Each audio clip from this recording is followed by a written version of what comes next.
Good morning students.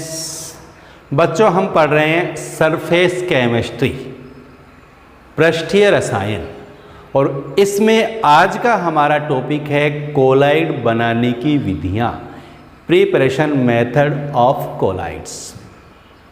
कौन कौन से मेथड्स हैं जिनका यूज करते हैं कोलाइड बनाने के लिए, उनका डिस्कस करेंगे आज के लेक्चर में। तो आपको ध्यान से देखना है वीडियो को और पूरा देखना है, तो आपके ये सभी मेथड्स समझ में भी आ जाएंगे और याद भी हो जाएंगे। ठीक है, देखो बच्चों, हमने परिक्षिप्त प्रावस्था और परिक्षेपण माध्यम के मध्य आकर्षण के आधार पर दो तरह के कोलाइड्स देखे थे। कौन कौन से कोलाइड होते हैं? एक तो होता है द्रव स्नेही कोलाइड, और एक देखा था हमने द्रव विरोधी कोलाइड। द्रव स्नेही लियोफिलिक कोलाइड्स और द्रव विरोधी लियोफोबिक कोलाइड्स। ध्यान है बच्चों, ये परिक्षिप्त प्रावस्था और परिक्षेपण माध्यम के मध्य आकर्षण के आधार पर है। और वहां हमने आपको बताया था कि ये जो द्रव स्नेही कोलाइड जो है ना, इनको हम सामान्य विधियों से बना सकते हैं, लेकिन जो द्रव विरोधी कोलाइड होते हैं इनको हम विशेष विधियों के द्वारा ही बना सकते हैं, इनको सामान्य विधियों से प्राप्त नहीं कर सकते हैं। देखो, द्रव स्नेही कोलाइड बनाना तो बिल्कुल सरल है। क्या करते हैं हम? परिक्षिप्त प्रावस्था को परिक्षेपण माध्यम में मिला करके और उसको हिलाया जाता है तो प्राप्त हो जाता है हमें द्रव स्नेही कोलाइड। जैसे हमें गोंद का कोलाइड बनाना है तो क्या करते हैं? जल लेते हैं, उसमें गोंद मिलाते हैं, उसको शेक करते हैं, हिलाते हैं, गोंद का कोलाइड बन जाता है। तो यहाँ आसानी से, बिल्कुल सरल तरीके से हम इनके कोलाइड बना सकते हैं। जैसे गोंद का है, जैसे स्टार्च का है। ये कोलाइड कौन से कोलाइड होते हैं? द्रव स्नेही कोलाइड, और इनको हम सरल तरीके से सामान्य विधि से प्राप्त कर सकते हैं। ठीक है, अगर क्वेश्चन आता है कि द्रव स्नेही कोलाइड बनाने की विधि लिखो, तो बिल्कुल सरल है। परिक्षेपण माध्यम में परिक्षिप्त प्रावस्था को मिला करके हिलाया जाता है तो हमें कोलाइड प्राप्त हो जाता है, या परिक्षेपण माध्यम को हल्का गर्म करके भी हम कोलाइड बना सकते हैं। यहाँ हम बात करेंगे द्रव विरोधी कोलाइड बनाने की विधियों की। अब द्रव विरोधी कोलाइड बनाने की विधियाँ कौन कौन सी हैं, उनको देखेंगे इस लेक्चर में। ठीक है बच्चों, देखो, द्रव विरोधी कोलाइड मुख्य रूप से मेनली दो विधियाँ हैं इसकी। एक तो होता है परिक्षेपण विधि,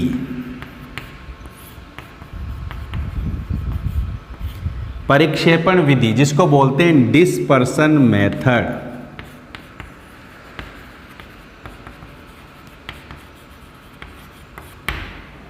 और एक होती है संघनन विधि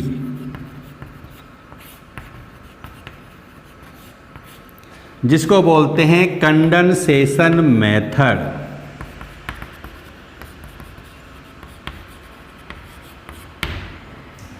ठीक है, परिक्षेपण विधि से कोलाइड कैसे बनाएंगे? देखो, परिक्षेपण विधि से हम क्या करते हैं? बड़े आकार के टुकड़ों को तोड़ करके कोलाइड में परिवर्तित करते हैं, तो उसको बोलते हैं परिक्षेपण विधि। ठीक है, जिस पदार्थ का कोलाइड बनाया जाता है उसके बड़े टुकड़ों को तोड़ करके कोलाइड में परिवर्तित किया जाता है, तो उस विधि को क्या कहते हैं? परिक्षेपण विधि। और संघनन विधि का मतलब क्या है? छोटे आकार के पदार्थ को कोलाइड में बदला जाता है। तो इसमें क्या होता है? जो छोटे आकार के पदार्थ हैं, छोटे आकार के अणु हैं, वो संयोजित होकर के कोलाइड में परिवर्तित हो जाते हैं। समझ में आ गई बात? तो परिक्षेपण विधि से तो बड़े आकार के पदार्थ बड़े टुकड़ों को तोड़ करके कोलाइड में बदलेंगे, और यहाँ छोटे आकार के जो कण हैं वो संयोजित होकर के कोलाइड बनाए, तो वो कौन सी विधि होगी? संघनन विधि। ठीक है, अब हम पहले बात करेंगे परिक्षेपण विधि की। परिक्षेपण विधियां कौन कौन सी हैं उनको देखेंगे हम। ठीक है बच्चों,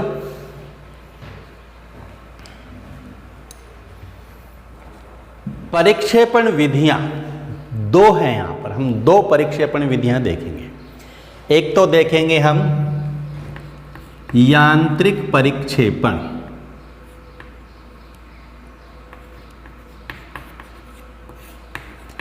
यांत्रिक परिक्षेपण, ठीक है, यानी मैकेनिकल डिस्पर्सन।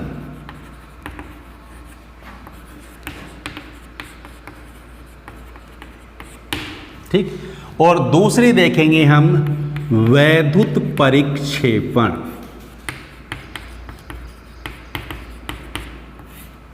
वैद्युत परिक्षेपण या इलेक्ट्रिक डिस्पर्सन।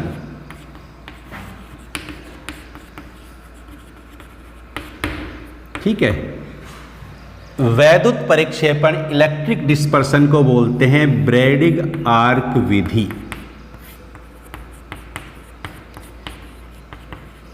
इन दोनों विधियों की बात करेंगे यहां पर। पहले हम बात करते हैं किसकी, यांत्रिक परिक्षेपण की। यांत्रिक परिक्षेपण क्या होता है? देखो, इस विधि के द्वारा जब कोलाइड बनाते हैं तो पदार्थ के बड़े टुकड़ों को तोड़ा जाता है और फिर उनको पीसा जाता है। पीस करके उसका बना लेते हैं बारीक चूर्ण, और बारीक चूर्ण बना करके उसको घोल देते हैं विलायक में, तो बन जाता है उसका निलंबन। निलंबन समझते हैं ना, हमने तीन तरह के विलयन देखे थे।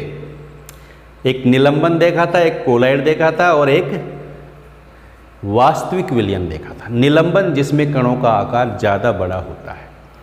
तो निलंबन बनता है पहले, और फिर उस निलंबन को एक विशेष प्रकार की चक्की आती है जिसको बोलते हैं कोलाइडी चक्की। उसके अंदर उसको पीस करके कोलाइड में परिवर्तित कर दिया जाता है।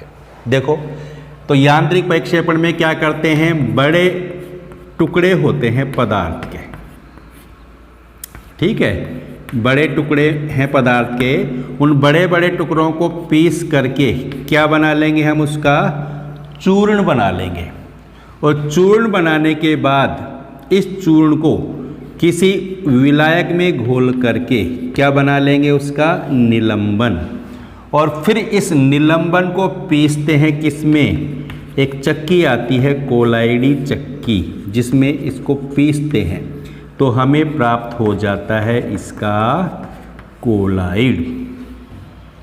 ठीक है, चक्की कैसी आती है, देखो ये इस तरह की चक्की होती है।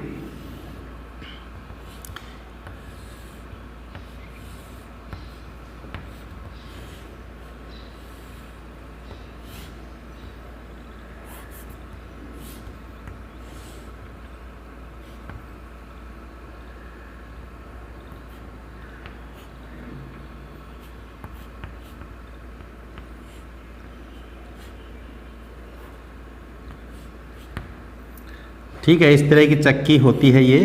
इसी तरह नीचे होता है, यहाँ पट्टा लगा होता है, ऊपर से क्या डालते हैं इसके अंदर, निलंबन। यहाँ से डालते हैं निलंबन। ठीक है, ये निलंबन यहाँ जाता है। अब ये जो है ना, यहाँ पट्टा लगा होता है जो इसको घुमाता है। पट्टे से ये घूमता है, एक पट्टा यहाँ लगा होता है, ये इसको घुमाता है। ये इस दिशा में घूमता है और ये इस दिशा में, दोनों एक दूसरे के विपरीत दिशा में घूमते हैं। निलंबन यहाँ से होकर के यहाँ आकर के पिस जाता है और यहाँ क्या बन जाता है, कोलाइड। या इन दोनों के बीच में आकर के निलंबन पिस जाता है और कोलाइड में बदल जाता है। जैसे चक्की में दो पार्ट होते हैं ना, वहाँ उसी तरह यहाँ पर ऊपर से निलंबन डालेंगे, ये इधर घूमेगा, ये इधर घूमेगा, और यहाँ पर निलंबन बदल जाएगा कोलाइड में। ठीक, इसको बोलते हैं कोलाइडी चक्की। यहाँ इस विधि के द्वारा बनाते हैं हम, जैसे पेंट है, वार्निश है, और मरहम है, और जो दांत साफ करने की क्रीम है, इन सब के कोलाइड बनाते हैं हम इस विधि के द्वारा, यांत्रिक परिक्षेपण के द्वारा। अब दूसरी बात करते हैं, दूसरा मेथड देखते हैं हम कौन सा, वैद्युत परिक्षेपण, ब्रैडिग आर्क मेथड। वैद्युत परिक्षेपण के द्वारा कोलाइड बनाया जाता है धातु का। ये इम्पोर्टेंट मेथड है, ब्रैडिग आर्क मेथड। ये इम्पोर्टेंट है, ध्यान रखना, एग्जाम में आता है। नाम से पूछ लेते हैं कि ब्रैडिग आर्क विधि लिखिए, ठीक है, या ये वैद्युत परिक्षेपण ब्रैडिग्स आर्क मेथड भी कहते हैं इसको, ब्रैडिग आर्क्स मेथड। इस मेथड से कोलाइड कैसे बनाते हैं, पहली बात तो ये ध्यान रखेंगे कि इससे हम धातु का कोलाइड बनाते हैं, ठीक है। ब्रैडिग आर्क मेथड से किसका कोलाइड बनाया जाता है, धातु का। धातु कौन सी हो सकती है, वो प्लेटिनम भी हो सकता है, वो Au ओरम यानी सोना भी हो सकता है, वो Ag चांदी भी हो सकती है, वो Cu तांबा भी हो सकता है, ठीक है। तो इस तरह के धातुओं के कोलाइड बनाते हैं हम ब्रैडिग आर्क विधि से। कैसे बनाते हैं, इसके लिए क्या करते हैं, एक बड़ा पात्र होता है जिसमें भरा हुआ है क्या, परिक्षेपण माध्यम। क्या भरा हुआ है इसमें, परिक्षेपण माध्यम। परिक्षेपण माध्यम जैसे जल ले सकते हैं यहाँ पर हम,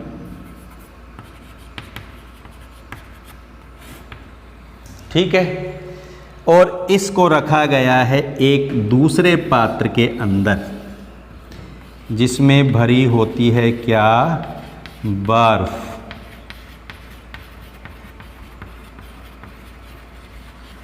इसमें बर्फ रखी हुई है,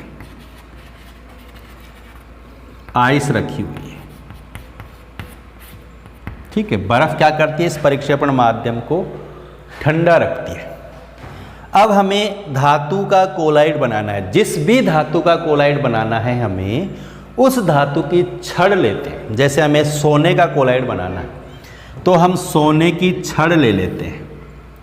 ये क्या ले लिया हमने, सोने की छड़, ठीक है। और ये सोने की छड़ को बना लेते हैं क्या हम, इलेक्ट्रोड। एक को बना लेते हैं क्या, एनोड, एक को बना लेते हैं क्या, कैथोड, ठीक है।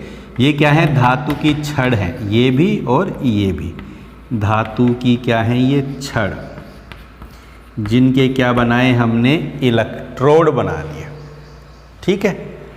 अब इसमें क्या करते हैं, विद्युत धारा प्रवाहित करते हैं, उच्च वोल्टता की विद्युत धारा प्रवाहित करते हैं। इलेक्ट्रोड हैं तो क्या होता है, वैद्युत आर्क डेवलप होती है। यहाँ पर क्या उत्पन्न होती है, वैद्युत आर्क, चिंगारी उत्पन्न होती है। वैद्युत आर्क उत्पन्न होती है तो ये धातु की छड़ क्या हो जाएगी, गर्म, और गर्म हो जाने से धातु का क्या होगा, वाष्पन, धातु वाष्प में बदलेगी, ठीक है। वाष्प में बदलेगी तो जो वाष्प के कण हैं, जो वाष्प है वो इस परिक्षेपण माध्यम में क्या हो जाएगी, संघनित हो जाए, क्योंकि ये छड़ इस परिक्षेपण माध्यम में डूबी हुई है। जब ये वाष्प में बदलेगी तो वाष्प का क्या हो जाएगा, संघनन हो जाएगा माध्यम के अंदर, और संघनन होने से प्राप्त हो जाएगा हमें कोलाइड। क्या प्राप्त हो जाएगा, हमें कोलाइड प्राप्त हो जाएगा। क्लियर हो गई बात। इस तरह हम धातु का कोलाइड बना लेते हैं। कोलाइड को स्थायी रखने के लिए इसमें कोई वैद्युत अपघटन मिलाते हैं। जैसे यहाँ मिला देते हैं हम क्या, KOH मिला देते हैं। KOH मिलाने से क्या हो जाता है, कोलाइड स्थायी हो जाता है, और इस प्रकार प्राप्त हो जाता है हमें धातु का कोलाइड। क्लियर। तो ब्रैडिग आर्क मेथड समझ में आ गया। एक बार ध्यान से सुनेंगे। पहली बात, ब्रैडिग आर्क मेथड से किसका कोलाइड बनाते हैं, धातु का। कौन कौन सी धातु का बनाते हैं, सोने का, चांदी का, प्लेटिनम का और तांबे का कोलाइड बना सकते हैं। कैसे बनाते हैं, एक पात्र लेते हैं, उसमें क्या भरते हैं, परिक्षेपण माध्यम, जैसे जल भर लेते हैं, और क्या करते हैं, उस पात्र को बर्फ में रखते हैं। क्यों रखते हैं? ताकि परिक्षेपण माध्यम क्या हो जाए, ठंडा हो जाए, ताप कम हो जाए उसका। फिर क्या करते हैं, जिस धातु का कोलाइड बनाते हैं उसकी छड़ ले लेते हैं और उनके क्या बना देते हैं, इलेक्ट्रोड। फिर क्या करते हैं, वैद्युत आर्क उत्पन्न करते हैं। विद्युत धारा प्रवाहित करेंगे तो क्या उत्पन्न होगी, वैद्युत आर्क उत्पन्न होगी, चिंगारी उत्पन्न होगी। उससे क्या होगा, धातु की छड़ गर्म होंगी। गर्म होंगी तो धातु का क्या होगा, वाष्पन होगा। फिर क्या होगा, धातु की वाष्प परिक्षेपण माध्यम में क्या हो जाएगी, संघनित हो जाएगी और संघनित होकर ये किस में बदल जाएगी, कोलाइड में बदल जाएगी। इस तरह प्राप्त हो जाएगा हमें धातु का कोलाइड। क्या कोलाइड स्थायी होता है? नहीं। फिर स्थायी कैसे करते हैं इसको, KOH मिलाते हैं। KOH क्या करता है, इसको स्थायी कर देता है। ठीक है, ये ध्यान रखेंगे, कोलाइड को स्थायी करने के लिए वैद्युत अपघटय की कुछ मात्रा मिलाई जाती है। तो KOH एक वैद्युत अपघटय है जो कोलाइड को स्थायित्व प्रदान करता है। क्लियर बच्चों, दोनों विधियां समझ में आ गई। ठीक है, इनको नोट करेंगे। इसके बाद में देखेंगे हम संघनन विधियां।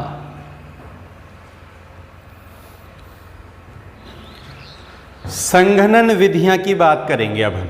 संघनन विधियां, कंडेंसेशन मेथड।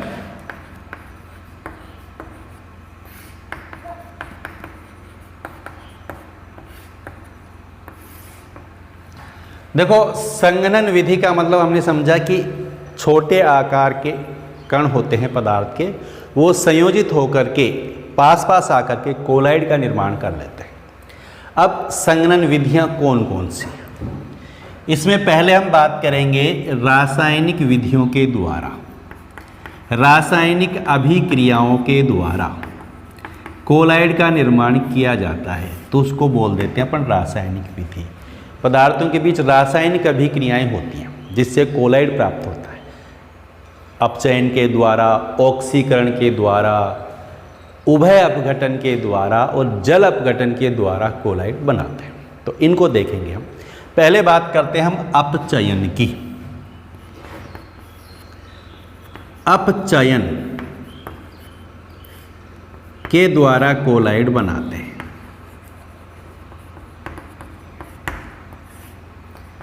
इस विधि से हम कोलाइड बना लेते हैं किसी धातु का, जैसे सोने का कोलाइड भी बना सकते हैं। इस विधि से अपन चांदी का कोलाइड भी बना सकते हैं, प्लेटिनम का कोलाइड भी बना सकते हैं। ठीक है ना, सोने का, चांदी का, प्लेटिनम का, इनका कोलाइड बनाते हैं अपचयन के द्वारा। धातु का लवण लेते हैं, जैसे सोने का लवण है AuCl3, इसकी किसी अपचायक जैसे फॉर्मेल्डिहाइड HCHO, क्या है, फॉर्मेल्डिहाइड, फॉर्मेल्डिहाइड प्लस H2O या HOH। ठीक है, फॉर्मेल्डिहाइड को जल में घोल करके AuCl3 से रिएक्शन करवाएंगे तो ये AuCl3 का अपचयन हो जाएगा। अपचयन का मतलब यहाँ से Cl हट जाएगा और ये बदल जाएगा किसमें, Au, यानी ये बन जाएगा सोने का कोलाइड और ये Cl3 HCl के रूप में बाहर हो जाएगा, 3HCl। ठीक है, और हमें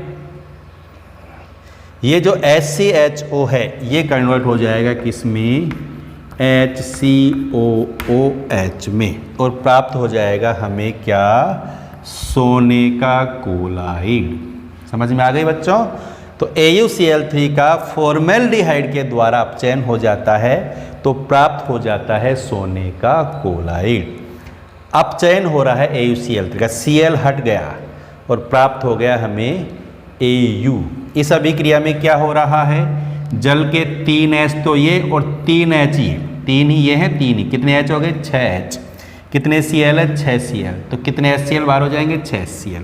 यहाँ क्या बच गया, ऑक्सीजन। ये ऑक्सीजन क्या करेंगे, इस फॉर्मेल्डिहाइड का ऑक्सीकरण कर देंगे HCOOH में, फॉर्मिक अम्ल में। ठीक है, इसी तरह हम चांदी का कोलाइड भी बना सकते हैं। AgCl का अपचयन करवाते हैं किससे, टैनिक अम्ल से। टैनिक अम्ल, अपचायक है, ये AgCl का अपचयन कर देगा किसमें, Ag में, और प्राप्त हो जाएगा हमें चांदी का कोलाइड। ठीक है बच्चों। इसके अलावा AuCl3 का अपचयन SnCl2 से भी कर दिया जाता है।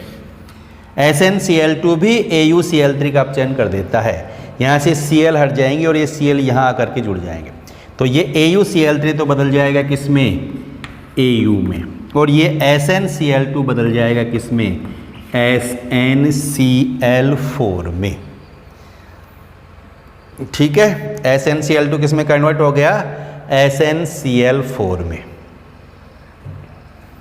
यहाँ संतुलित कर देते हैं इसको, तो हमें प्राप्त हो जाएगा सोने का कोलाइड। क्लियर, समझ में आ गई बात। तो ये है अपचयन की विधियाँ। यहाँ फॉर्मेल्डिहाइड अपचायक का काम कर रहा है, यहाँ टैनिक अम्ल अपचायक का काम कर रहा है, और यहाँ SnCl2 अपचायक का काम कर रहा है, और प्राप्त हो रहा है हमें क्या, धातु का कोलाइड। क्लियर। तो ये है अपचयन। इसके बाद में दूसरी विधि देखते हैं हम, क्या, ऑक्सीकरण। ऑक्सीकरण के द्वारा कोलाइड कैसे बनाएंगे। ऑक्सीकरण के द्वारा अधातु का कोलाइड बना सकते हैं। अधातु जैसे सल्फर का कोलाइड बना सकते हैं, आयोडीन का कोलाइड बना सकते हैं, सिलेनियम Se का कोलाइड बना सकते हैं ऑक्सीकरण के द्वारा। जैसे सल्फर का कोलाइड बनाने के लिए क्या करते हैं, H2S plus SO2 hydrogen sulphide और SO2 की रिएक्शन करवाते हैं, तो इसका अपचयन हो जाता है। ये H2 और ये O2 क्या बन जाएगा, H2O। ये सल्फर बदल जाएगा कोलाइड में, प्लस 2H2O। ठीक है, तो हमें यहाँ सल्फर का क्या प्राप्त हो गया, कोलाइड। समझ में आ गई बच्चों। यहाँ H2S और SO2 की अभिक्रिया हो रही है, तो हमें प्राप्त हो गया सल्फर का कोलाइड। यहाँ क्या हो रहा है, ऑक्सीकरण हो रहा है। ठीक है, इसी तरह आयोडीन का जब कोलाइड बनाते हैं तो HI की रिएक्शन करवाते हैं किससे, HiO3। ठीक, तो हमें प्राप्त हो जाता है आयोडीन का कोलाइड। ये H ये H बन जाएंगे 3H2O प्लस क्या प्राप्त हो जाएगी हमें I2, तो ये बन जाएगा आयोडीन का कोलाइड। क्लियर, समझ में आ गई बात। तो यहाँ क्या हो रहा है, ऑक्सीकरण हो रहा है। ठीक है बच्चों, यहाँ SO2 और H2S की रिएक्शन होती है तो सल्फर का कोलाइड बन गया। यहाँ HI और HiO3 की रिएक्शन होती है तो आयोडीन का कोलाइड बन गया। ठीक है, HiO3 क्या है, यहाँ पर ऑक्सीकारक का काम कर रहा है, जो किसका ऑक्सीकरण कर रहा है, आयोडीन का I2 में, HI का I2 में ऑक्सीकरण हो रहा है।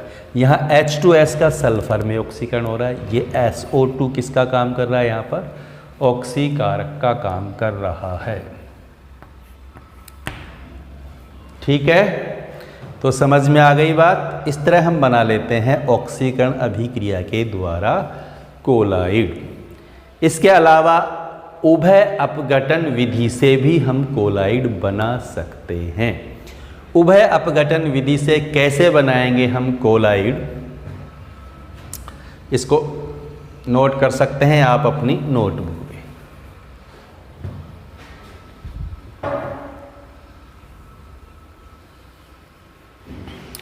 नेक्स्ट, उभय अपघटन। उभय अपघटन क्या होता है, उभय अपघटन जिसको बोलते हैं डबल डीकॉम्पोजिशन। डबल डीकॉम्पोजिशन कैसे करते हैं, उभय अपघटन। उभय अपघटन के द्वारा हम आर्सेनिक सल्फाइड का कोलाइड बना सकते हैं, कैडमियम सल्फाइड का कोलाइड बना सकते हैं। कैसे? जैसे आर्सेनिक क्या है, ऑक्साइड है हमारे पास AS2O3 आर्सेनिक ऑक्साइड, इसमें प्रवाहित करते हैं H2S गैस, तो क्या होता है, ये ऑक्सीजन तो आ जाता है यहाँ पर और ये सल्फर आ जाता है यहाँ पर, ठीक है। सल्फर तो आ जाएगा ऑक्सीजन की जगह और ऑक्सीजन आ जाएगा सल्फर की जगह, तो क्या बन जाएगा AS2S3 प्लस 3H2, ये प्राप्त हो जाता है हमें आर्सेनिक सल्फाइड का कोलाइड। ये पूछा जाता है एग्जाम में कि आर्सेनिक ऑक्साइड में H2S गैस प्रवाहित करते हैं तो क्या होगा, क्या होगा, आर्सेनिक सल्फाइड का कोलाइड बनेगा।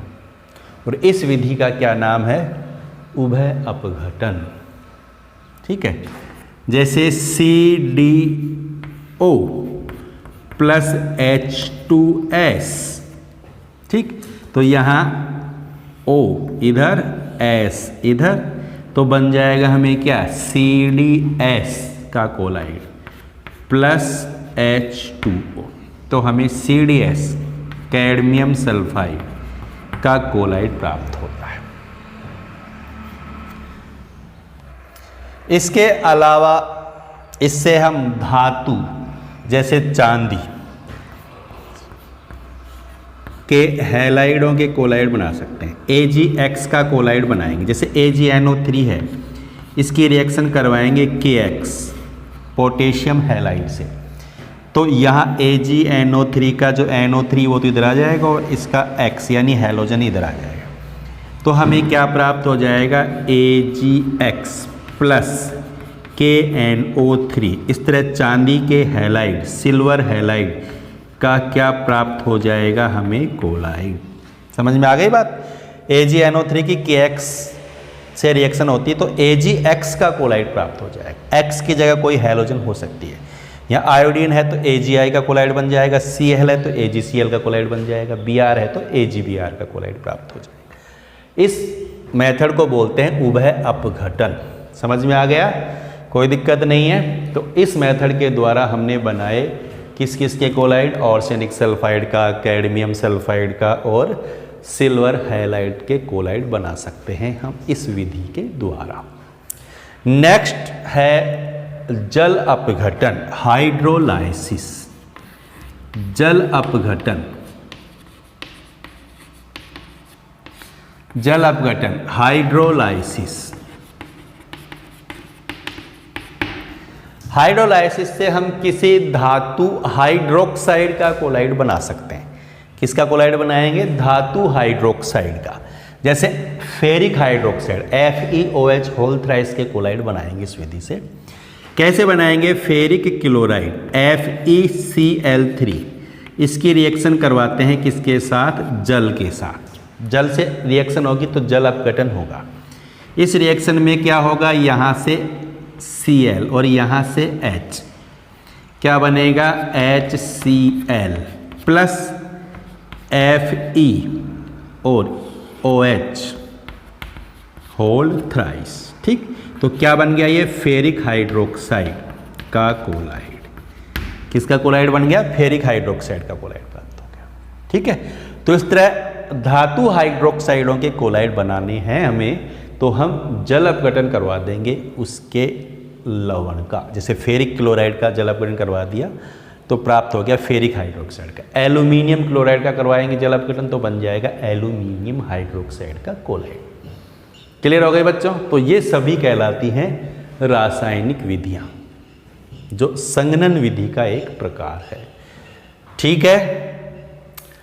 तो इनको आप नोट करेंगे अपने रजिस्टर में, एक बार ध्यान से लिखेंगे तो ये याद भी हो जाएंगे, ठीक है बच्चों।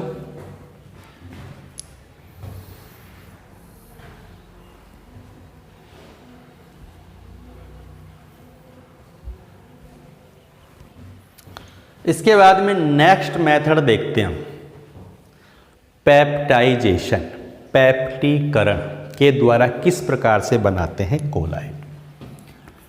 पेप्टाइजेशन या पेप्टीकरण, ये संघनन का ही नेक्स्ट मेथड है।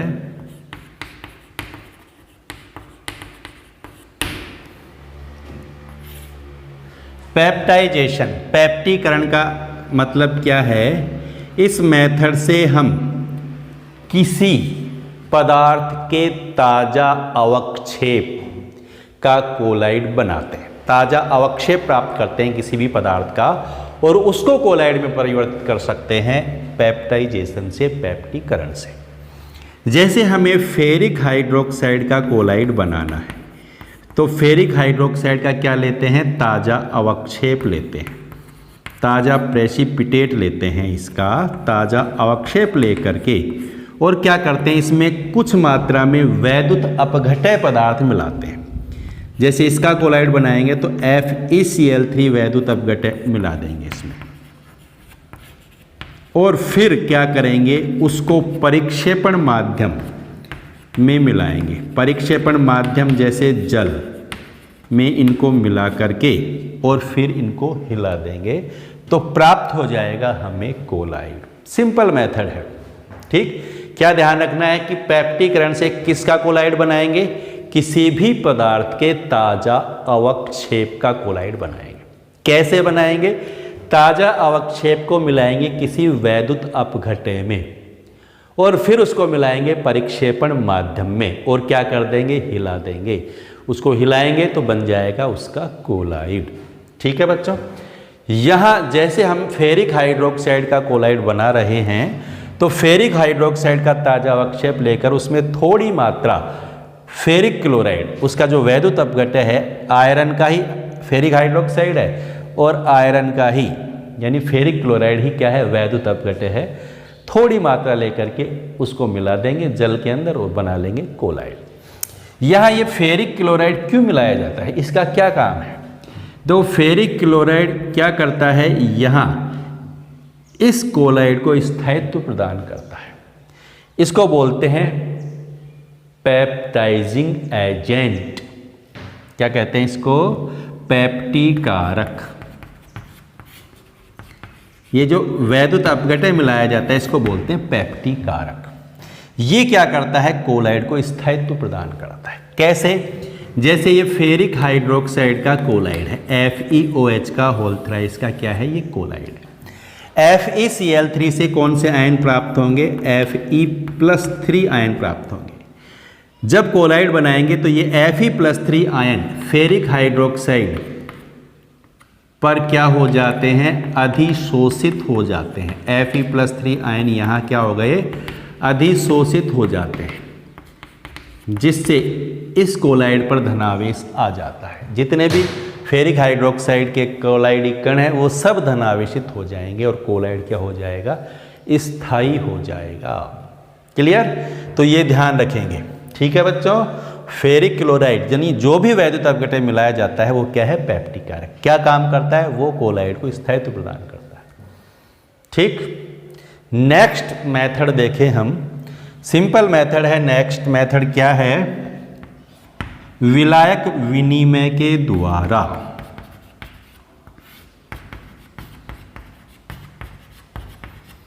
विलायक विनिमय द्वारा या हम कह सकते हैं सोलवेंट एक्सचेंज मेथड। इस मेथड में क्या करते हैं? सोलवेंट को एक्सचेंज करते हैं, विलायक बदल दिया जाता है तो कोलाइड प्राप्त हो जाता है।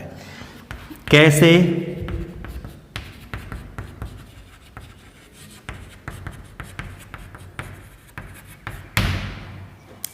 जैसे फास्फोरस,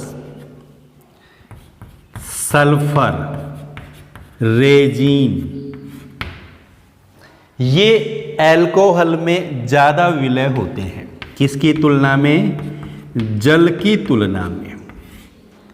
इनकी विलयता एल्कोहल में ज़्यादा है। ये एल्कोहल में आसानी से घुल करके और विलयन बना लेते हैं। क्लियर? अब क्या करते हैं हम? कोलाइड बनाने के लिए क्या करेंगे?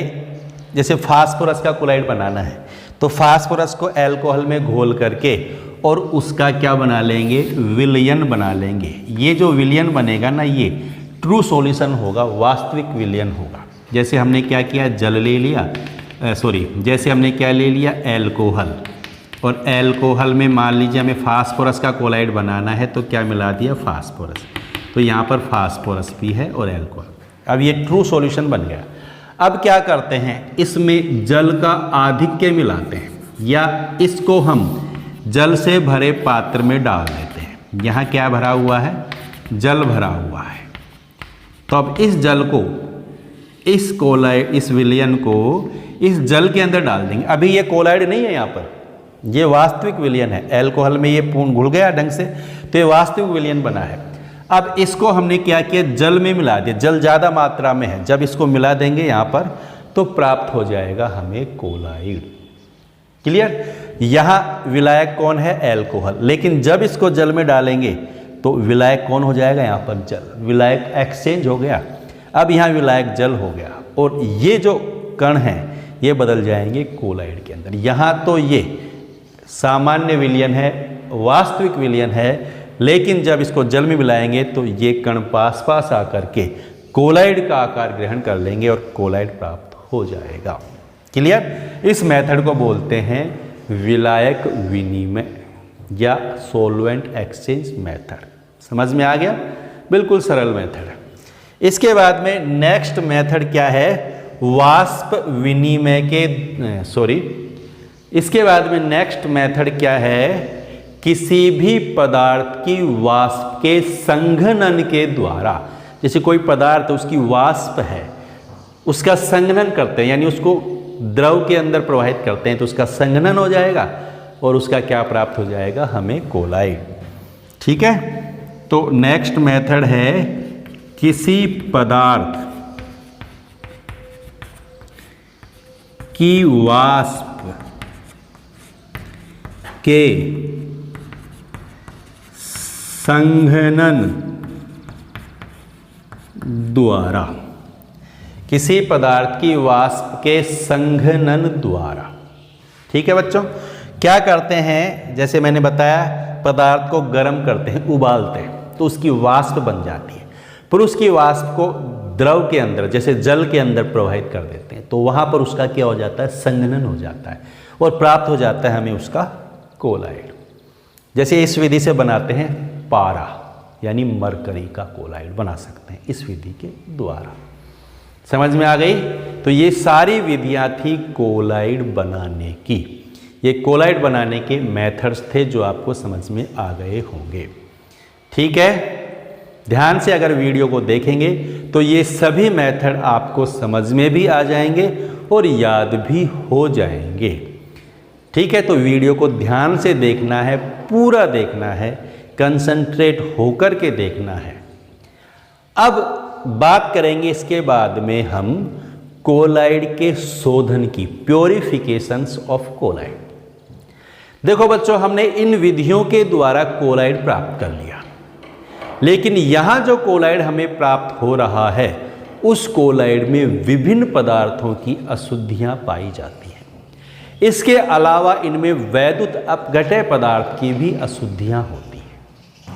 देखो, वैद्युत अपघटय पदार्थ की थोड़ी मात्रा तो कोलाइड को स्थायित्व प्रदान करती है, लेकिन यदि कोलाइड में वैद्युत अपघटय की ज़्यादा मात्रा उपस्थित है तो कोलाइड क्या हो जाता है, अस्थायी होता है और नीचे अवक्षेपित हो जाता है, जम जाता है। इसलिए हमें वैद्युत अपघटय की जो ज़्यादा मात्रा है उसको हटाना आवश्यक है। अगर उसको नहीं हटाएंगे तो कोलाइड स्थायी नहीं होगा और वो अवक्षेपित हो जाएगा। ठीक है, समझ में आ गई बात। तो अब हम करेंगे कोलाइड का शोधन।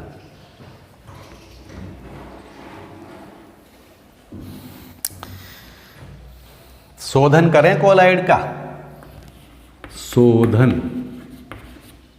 प्योरिफिकेशन।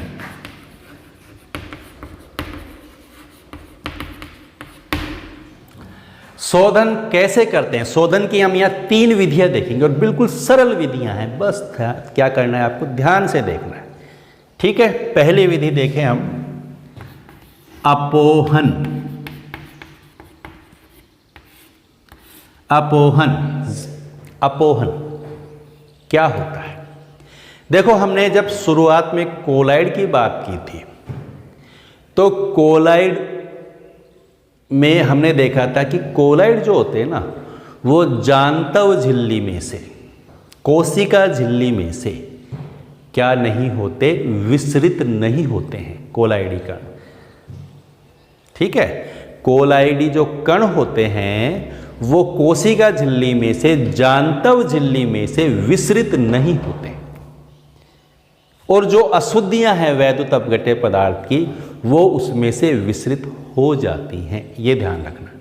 इसी फैक्ट पर, इसी सिद्धांत पर आधारित है अपोहन की क्रिया। तो क्या करते हैं, जांतव झिल्ली का एक बैग लेते हैं और उसमें भर देते हैं कोलाइड को। जांतव झिल्ली, कोशिका झिल्ली से बना एक बैग ले लिया, थैला ले लिया, उसके अंदर कोलाइड को भर दिया और उसको बांध करके और जल से भरा हुआ एक पात्र है उसमें लटका दिया। इसमें क्या भरा हुआ है, जल भरा हुआ है।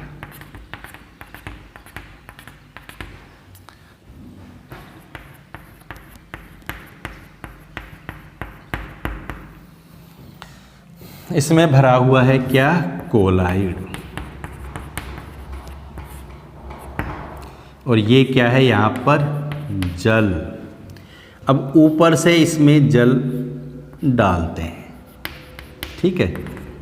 और यहाँ से जल जब ओवरफ्लो होता है तो यहाँ से क्या हो जाता है, बाहर निकल जाता है। इधर से क्या बाहर निकल रहा है, जल बाहर निकल रहा है। इसको हटा देता हूँ मैं, ठीक है। तो ये कोलाइड है और यहाँ से क्या बाहर निकल रहा है, जल। जैसे ओवरफ्लो हो जाएगा तो जल इधर से बाहर निकल जाएगा।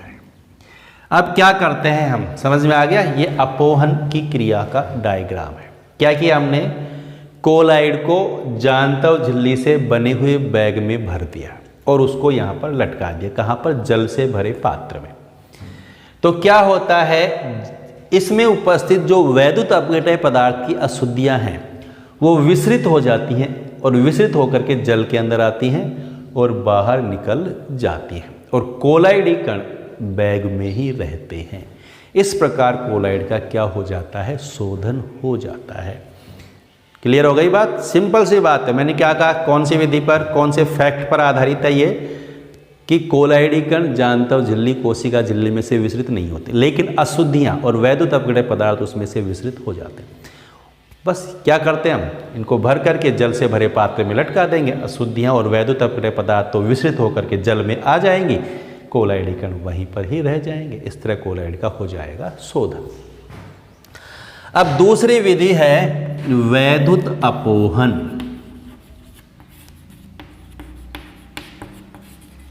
वैद्युत अपोहन, वैद्युत अपोहन, इलेक्ट्रिक डायलिसिस। क्या होता है वैद्युत अपोहन, देखो इसका ही ये विकसित रूप है। इस विधि का ही क्या है, विकसित रूप। अपोहन की क्रिया को तेज करने के लिए क्या करते हैं, वैद्युत क्षेत्र की उपस्थिति में अपोहन किया जाता है। ठीक है, क्या करते हैं, उसी तरह एक ये हैं जांतव झिल्लियां और इनके मध्य भर दिया हमने क्या, कोलाइड। इधर भरा हुआ है क्या, जल।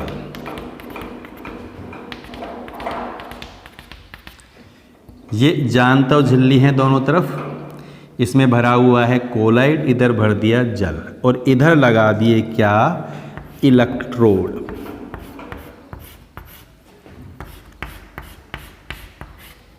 इलेक्ट्रोड लगा दिया, एक तरफ लगा दिया एनोड, एक तरफ लगा दिया कैथोड।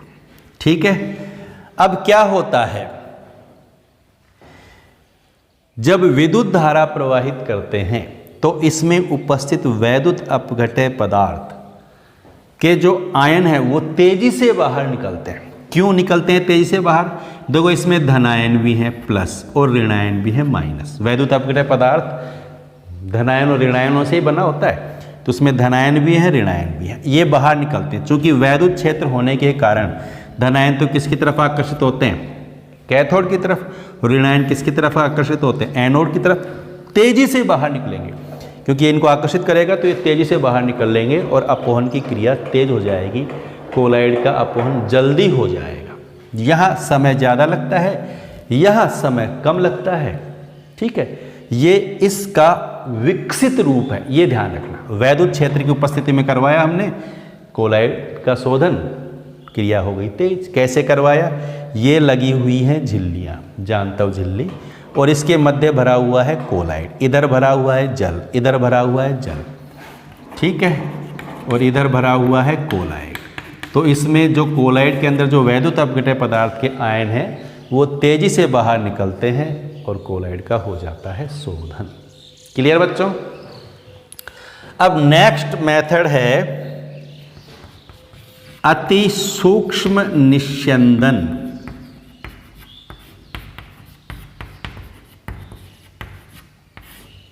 अति सूक्ष्म निस्यंदन, इसको बोलते हैं अल्ट्राफिल्ट्रेशन। अति सूक्ष्म निस्यंदन का मतलब क्या है, अल्ट्राफिल्ट्रेशन। देखो, हमने पहले भी इसको डिस्कस किया था कि जो साधारण फिल्टर होता है, साधारण फिल्टर में जो छिद्र होते हैं वो बड़े आकार के होते हैं। अगर इसमें हम कोलाइड को डालेंगे तो कोलाइडी कण इसमें से बाहर निकल जाते हैं, इसमें से होकर के गुजर जाते हैं। यानी साधारण फिल्टर पेपर के द्वारा हम कोलाइड का शोधन नहीं कर सकते। कोलाइड को इसमें से छानेंगे तो कोलाइडी कण भी इसमें से निकल जाएंगे फिल्टर पत्र में से। तो क्या करते हैं, इस फिल्टर पत्र को अति सूक्ष्म निस्यंदक में कन्वर्ट करते हैं। ठीक है, अल्ट्रा फिल्टर में कन्वर्ट करते हैं, यानी इसके जो बड़े आकार हैं उसको छोटा करते हैं। साधारण फिल्टर पत्र के जो बड़े छिद्र हैं उनके आकार को छोटा करके उसको ultra filtration, ultra filter paper में कन्वर्ट करते हैं, अति सूक्ष्म निस्यंदक में परिवर्तित करते हैं। इसको हिंदी में बोलते हैं अति सूक्ष्म निस्यंदक। ठीक है, तो क्या करते हैं, इसके छिद्रों का आकार छोटा करने के लिए, यहां छिद्रों का आकार बड़ा है,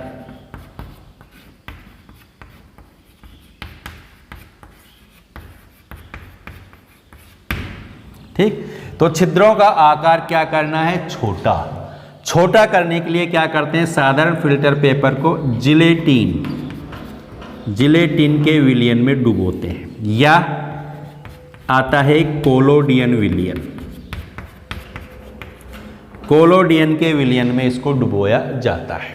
जिलेटिन में या कोलोडियन के विलयन में क्या करते हैं, डुबोते हैं साधारण फिल्टर पेपर को, जिससे इसके छिद्रों का आकार छोटा हो जाता है। फिर क्या करते हैं, इसको फॉर्मेल्डिहाइड में भिगोते हैं, और फॉर्मेल्डिहाइड में भिगो करके क्या करते हैं, इसको सुखा लेते हैं। सुखाने के बाद ये हार्ड हो जाता है, फिल्टर पेपर हार्ड भी हो जाता है और इसके छिद्रों का आकार भी छोटा हो जाता है। फिर क्या करते हैं, इसका उपयोग करके कोलाइड का प्योरिफिकेशन करते हैं। फिर इसमें कोलाइड को डालेंगे तो कोलाइडी कण इन छिद्रों में से नहीं गुजरेंगे, उसमें से पार नहीं होंगे, केवल अशुद्धियां ही उन छिद्रों में से पार हो पाएंगी। क्लियर, समझ में आ गई बात? तो बिल्कुल सरल है, अति सूक्ष्म निस्यंदन के द्वारा कोलाइड का शोधन कर सकते हैं। सरल सी बात है। मैंने क्या कहा, साधारण फिल्टर पत्र में से कोलाइडी कण को हम शुद्ध नहीं कर सकते। क्यों? क्योंकि उसमें से कोलाइडी कण गुजर जाएंगे, क्योंकि छिद्रों का आकार बड़ा है। तो क्या करना पड़ेगा, हमें इन छिद्रों के आकार को छोटा करना पड़ेगा, और छोटा करने के लिए इसको किस में डुबोएंगे, जिलेटिन के या कोलोडियन के विलयन में डुबोते हैं, और फिर उसके बाद में फॉर्मेल्डिहाइड में भिगो करके सुखा देते हैं, जिससे छिद्रों का आकार भी छोटा हो जाता है और ये हार्ड भी हो जाता है। फिर इसमें से कोलाइड को छान करके अशुद्धियों को दूर कर दिया जाता है। इसको बोलते हैं अति सूक्ष्म निस्यंदन या अल्ट्रा फिल्ट्रेशन। क्लियर? ठीक है बच्चों, अब यहाँ आपको बस ध्यान क्या रखना है, दो बातें और ध्यान रखनी। क्या प्रश्न पूछा जाता है कि अपोहन क्या होता है, बता देंगे। अपोहन के द्वारा कोलाइड का शोधन करते हैं। इसमें क्या करते हैं, जांतव झिल्ली के बैग में कोलाइड को भर करके और जल से भरे पात्र में रख देते हैं, तो कोलाइड में उपस्थित जो वैद्युत अपघटन पदार्थ की अशुद्धियाँ हैं वो बाहर निकल जाती हैं। यहाँ ये जो झिल्ली काम में लेते हैं, ये जो उपकरण काम में लेते हैं, इसको बोलते हैं अपोहक। क्या बोलते हैं इसको? अपोहक। ये झिल्ली का बैग जो बना हुआ है जांतव झिल्ली का, ये क्या है? अपोहक कहलाता है यहाँ पर। ठीक है। यह इसके अलावा हमने जिलेटिन और एक काम में लिया कोलोडियन। ये जो कोलोडियन है, कोलोडियन क्या होता है ये भी ध्यान रखेंगे। कोलोडियन होता है नाइट्रोसेलुलोज। नाइट्रोसेलुलोज का एल्कोहल व ईथर में विलयन। ठीक है। यहाँ नाइट्रोसेलुलोज लेते हैं लगभग 4%। तो नाइट्रोसेलुलोज का एल्कोहल व ईथर में जो सॉल्यूशन है वो कहलाता है कोलोडियन सॉल्यूशन। ठीक है, ये ध्यान रखें। तो समझ में आ गई शोधन की विधियाँ, कोलाइड का शोधन करने की विधियाँ। क्लियर बच्चों? कोई दिक्कत नहीं है, बिल्कुल सरल हैं। ध्यान से अगर आपने देखा है तो समझ में आ गया होगा आपको। तो ध्यान से देखना है और समझना है। ठीक है। और जिसने अभी भी चैनल को सब्सक्राइब नहीं किया है उन्हें चैनल सब्सक्राइब करना है, लाइक ज़रूर करना है और शेयर भी करना है। ठीक है। ओह